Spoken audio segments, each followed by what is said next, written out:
Umiikot ang kwento kay Laya de la Cruz, isang mahusay na art appraiser na napilitang itago ang kanyang pagkatao at magpanggap bilang kasambahay sa mansyon ng mayamang pamilyang Alcaraz.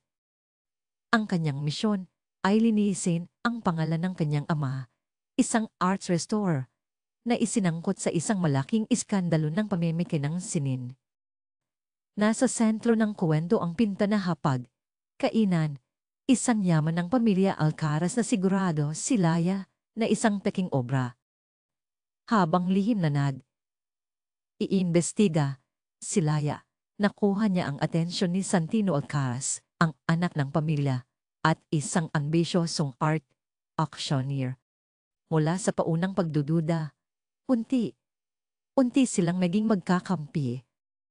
At nabuo ang pagtitinginan habang sabay nilang natutuklasan na ang peking pinta ay hindi lang simpleng panloloko, kundi isang coded map na nagtuturo sa isang matagal nang nawawalang obrang maestra, ang lihim ng perlas.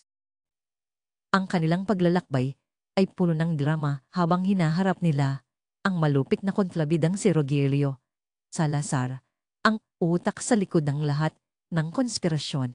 Ang kasukdulan ay isang makapigil, hining ng paglaharap kung saan nabunyag ang katotohanan, nakamit ang hostisya. At nasubok hanggang sa sukdulan ng pag-ibig ni Laya at Santino. Hindi lang ito isang kwento ng pag-ibig. Ito ay isang manghang pakiipagsapalaran sa mundo ng sining, kung saan ang bawat hagod ng pinsel ay maaaring magtago ng isang nakamamatay na lihim.